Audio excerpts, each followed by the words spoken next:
My girlfriend said, I need someone who can support my lifestyle. So I faked bankruptcy, caught her scamming my parents for $5,000, then watched her new boyfriend dump her when the screenshots leaked. I am Jake 31M, co-founder of a tech security startup that has been gaining traction over the past few years. Nothing huge yet, but we are profitable and growing. I have been dating Alexis 28F for about a year. We met at an industry event where she works in marketing. Beautiful, smart, always perfectly put together. Honestly seemed out of my league at first. Looking back, I should have seen the red flags. Alexis has this group of friends, Megan, Chloe, and Zoe, and they are constantly doing expensive shit together.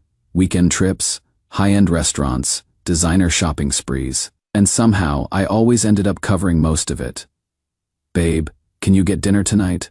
I promise I will get the next one. Or the girls want to do this wine tour. Could you help out Megan? She is tight on cash this month. It started small but gradually increased to the point where my credit card was taking a serious hit every month. My business partner and best friend, Ryan, started noticing. Dude, you realize you are bankrolling her entire friend group, right? I would brush him off. She is just social. She likes including everyone. But Ryan wouldn't let it go.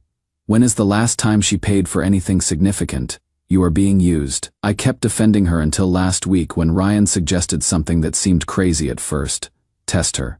Tell her the business is failing and see how she reacts. Initially, I thought it was ridiculous, but the more I considered it, the more it made sense. If Alexis truly cared about me beyond my wallet, she would stick around during tough times, right? So I created some fake financial documents showing our biggest clients pulling out and the business hemorrhaging money. I called Alexis and asked her to come over that evening to discuss something important. She showed up looking amazing as always. I sat her down and explained the situation. The startup's in trouble. We are losing clients and burning through our reserves. I might have to declare bankruptcy. Her reaction, pure panic. Not concern for me, concern for herself. What? How bad is it? Will you have to sell your condo? I told her it was serious. I would probably need to downsize, sell my car, and cut back on all non-essential expenses. The whole time I am explaining this, she is staring at me like I just told her I had a terminal illness. So, what about our trip to Aspen next month, she asked. Not how are you handling this, or what can I do to help? Just immediate worry about a ski trip that I was supposed to pay for. I cannot afford it anymore. Alexis, I am sorry. She nodded slowly and said she needed some air. She left my place saying she needed time to process everything. I figured she was just shocked and would call me later that night. She didn't. 3 days of complete silence followed. No calls, no texts, nothing. I didn't reach out either.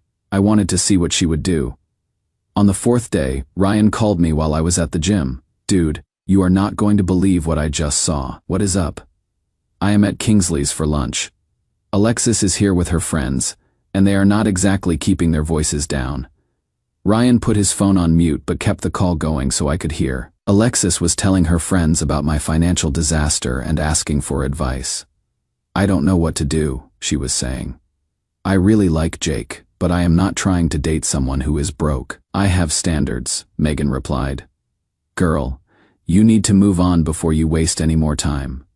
Rich guys are everywhere on the apps.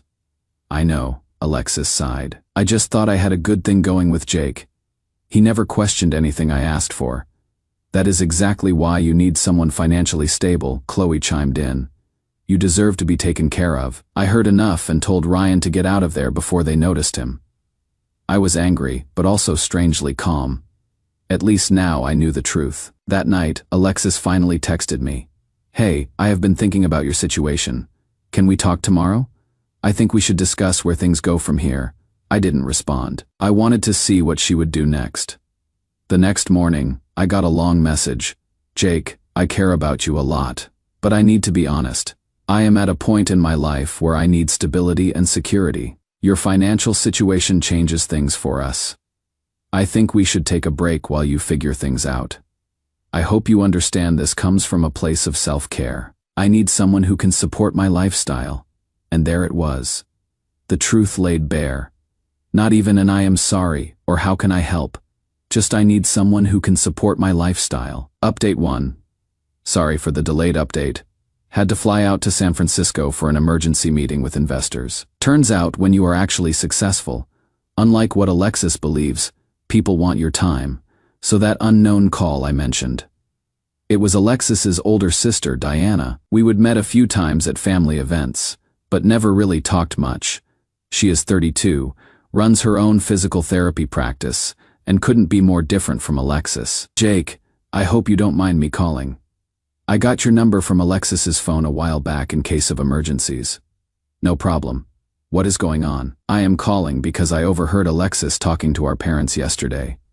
She told them you were going bankrupt and asked them for money, claiming it was to help you out during a rough patch. I was speechless for a moment, Diana. I am not going bankrupt.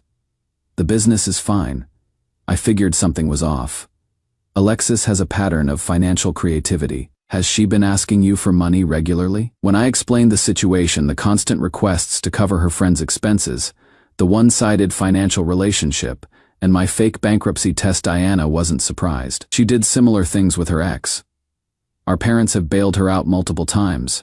I am sorry you got caught up in it. Diana explained that Alexis had been given $5,000 by their parents to help her struggling boyfriend, money that would undoubtedly disappear into her own expenses. I thought you should know. It wasn't right for me to stay silent. I thanked Diana for her honesty. After we hung up, I sat with this new information for a while. Alexis wasn't just abandoning me in my supposed time of need. She was actively exploiting the situation to scam her own parents. That night, Ryan came over with beers. What are you going to do? He asked after I filled him in on Diana's call. End it, obviously. But I want to make sure she doesn't scam her parents. You could just tell them the truth, Ryan suggested. I have a better idea, I said. Let's see how this plays out first. The following day, Alexis finally called instead of texted. Jake, can we talk? Sure. What is up?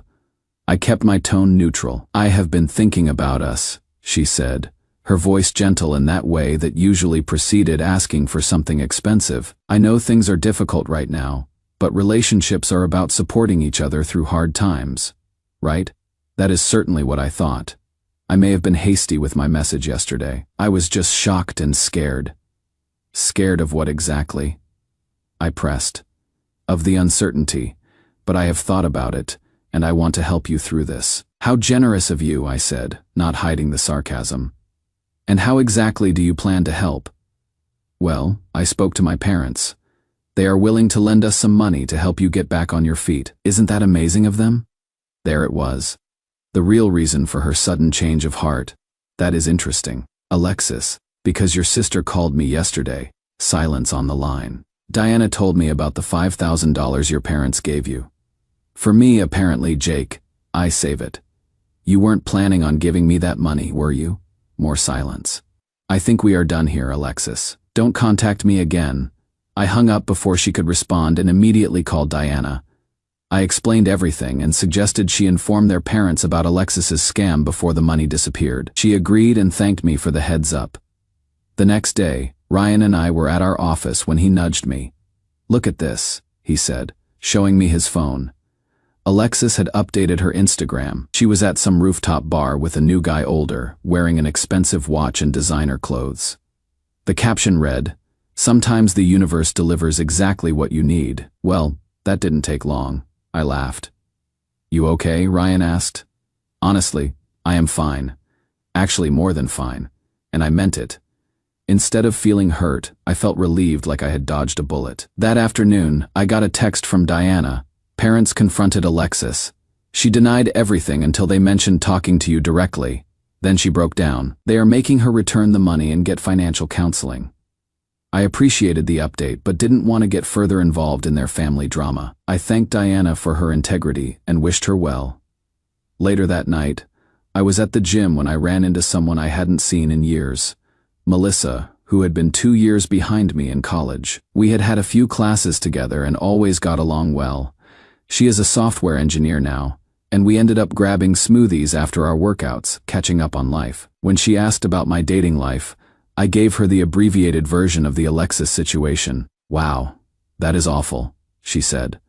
But good for you for figuring it out before things got more serious. Unlike Alexis, Melissa asked thoughtful questions about my business, shared stories about her own startup experience, and insisted on paying for her own smoothie despite my offer. It was refreshing to have a conversation that wasn't transactional.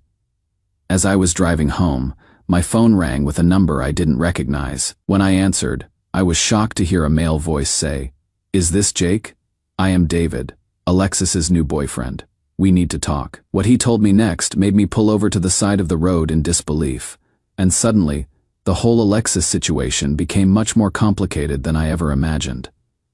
Update 2, so David. Let me pick up where I left off. I pulled over and put the call on speaker. "I am listening," I said.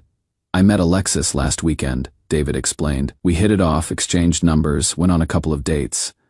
Yesterday she told me about her ex-boyfriend who went bankrupt and how devastated she was. I had to laugh. Let me guess. She mentioned needing money for something." "How would you know?" "She said her landlord raised her rent unexpectedly, and she needed $2,000 to cover the difference until she gets her commission check next month." "And you are calling me because?" "Because I did some digging," David said. "I am in finance, so I always research people I date. Found your company, which is clearly doing well. Found her on your Instagram from just 2 weeks ago. The timeline didn't add up." "Smart guy. I am surprised she gave you my real name." "She didn't, she called you John. But I found your connection through mutual followers. Look, I am not interested in drama, but I also don't like being played. Is she running some kind of scam?" I told David the entire story. The fake bankruptcy test. Her reaction, the money from her parents. He listened without interrupting. "Damn," he said when I finished. "I had a feeling something was off when she forgot her wallet on our second date, then ordered the most expensive items on the menu." "Classic Alexis move," I confirmed. "Thanks for the heads up. I am canceling our plans for tomorrow." Glad I could help. We ended the call, and I figured that was the end of the Alexis saga. I was wrong. The next day, I was having lunch with Ryan when my phone exploded with notifications. Alexis was calling, texting, even emailing me. I ignored everything until Ryan looked at his own phone and whistled. "Dude, you are trending in our social circle." He showed me his screen. Alexis had posted a long rant on Instagram claiming I was spreading lies about her to sabotage her new relationship because I was jealous and bitter about my failing business. "Should I be worried about this?" I asked Ryan. "Nah, anyone who knows you knows your business is solid, but it might be worth addressing with people who matter." I nodded, then decided to check her actual post. The comments section was fascinating. While some of her friends were offering sympathy, others were notably silent. And there, in the middle of it all, was a comment from David. "Interesting story. Didn't you tell me yesterday that your ex John went bankrupt last month? Yet here you are dating Jake until recently? Math isn't mathing." Alexis had deleted his comment, but not before others had seen it. The narrative was already falling apart. My phone buzzed with a text from Diana. "Saw my sister's meltdown online. You okay?" I replied that I was fine and asked how things were on her end. Messy parents are finally seeing through her act. Years too late, but better than never. We texted back and forth for a bit before she asked if I would want to grab coffee sometime to talk more about the situation. I agreed, figuring it couldn't hurt to have more information about Alexis's patterns in case things escalated. We met at a cafe near my office the next day. Diana was much easier to talk to one-on-one than she had been in groups where Alexis dominated the conversation. She had a straightforward manner and dry sense of humor that made the heavy topic lighter somehow. "Alexis has always been like this," Diana explained. "The pretty one, the charming one. Our parents spoiled her because it was easier than saying no. Didn't they enable the behavior?" "Absolutely. I tried pointing it out for years, but I was labeled the jealous sister. It took her scamming them directly for the truth to sink in." We ended up talking for nearly 2 hours, about family dynamics, our careers, and eventually just normal stuff. Diana was smart and insightful, and I found myself enjoying her company more than I had expected. As we were leaving, she said, "This was nice. Thanks for not judging our whole family based on Alexis. Thanks for warning me about the money scam. Not many people would have made that call." 2 days later, I was at the gym again and ran into Melissa. We ended up grabbing dinner after our workouts, and the conversation flowed easily. There was definitely a spark there, but I was cautious after the Alexis situation. The following week was when things really blew up. I was in a meeting when Ryan burst in. "You need to see this now," he said, looking unusually serious. He showed me his phone. Someone had posted screenshots of private texts between Alexis and her friends in the comments of her rant post. The text showed her explicitly discussing how to extract maximum money from both me and her parents. "Who posted these?" I asked. "Anonymous account. Created yesterday, posted only these." The texts were truly shocking in what they revealed. In one conversation, Alexis had brazenly boasted to her friends about extracting at least $5,000 monthly from me through dinners, trips, and fabricated emergencies, laughing about it as if it were a game. When Megan commented on how devious this was, Alexis had dismissively responded that I could afford it, adding the entitled claim that men should pay if they wanted quality companionship. Even more disturbing were the messages about her parents' money. In these, Alexis had triumphantly announced receiving the $5,000 from her parents that was supposedly for her struggling boyfriend, complete with laughing emojis. When Chloe asked what she planned to do with the cash, Alexis hadn't hesitated to admit she had already ordered a Gucci bag while telling her parents the money was for my rent. The casual cruelty and calculation in these exchanges painted a clear picture of someone who viewed relationships purely as financial transactions. There were dozens more like this. I felt a surge of anger followed by relief that I had discovered her true nature before things went further. By that evening, Alexis had deleted her rant post, set her account to private, and stopped trying to contact me. The screenshots had effectively ended her ability to control the narrative. I was curious who had leaked the texts. None of Alexis's friends seemed the type to turn on her. When I mentioned this to Ryan, he just shrugged with a suspiciously innocent expression. Maybe one of her friends has a conscience, or maybe someone got access to her cloud backup. "Who knows, Ryan? What did you do?" He maintained his innocent face for about 5 seconds before breaking into a grin. "Remember when she left her phone on your coffee table during that dinner party last month and asked you to bring it to her in the bathroom?" "Yeah, you asked me to grab it while you were in the kitchen. I might have enabled cloud backup and noted her password while I was at it." I stared at him. "That is a serious invasion of privacy, man. So is trying to scam you and her parents out of thousands. Consider it digital self-defense." I couldn't exactly argue with that logic. The screenshots had effectively neutralized Alexis's attempts to damage my reputation. That weekend, I had my first official date with Melissa. We went rock climbing, her suggestion, and then to a hole-in-the-wall ramen place, my pick. When the check came, she immediately took out her wallet. "Let me get this," I said. "How about we split it?" she countered. "I ordered the extra gyoza after all." I smiled, remembering how Alexis would not only expect me to pay but would order the most expensive items without hesitation. Split sounds perfect. Later that night, I got a text from Diana with a link to a news article announcing our company's new cybersecurity partnership with a major tech firm. A deal we had been working on for months that had finally gone public. "Saw this and thought of you," she wrote. "Congrats. Bankruptcy seems to be treating you well." I laughed and thanked her. We had been texting regularly since coffee, mostly about Alexis's fallout, but increasingly about other topics. It was nice having someone who understood the situation without judgment. The next day, I received an unexpected email from Alexis's father asking to meet. I was hesitant but agreed to a quick coffee. What he shared with me revealed a pattern of behavior that went far beyond what I had experienced. And suddenly, Diana's warnings made much more sense. Final update. The meeting with Alexis's father, Richard, was enlightening to say the least. "I wanted to apologize," he said as soon as we sat down. "Not just for Alexis's behavior, but for our role in enabling it."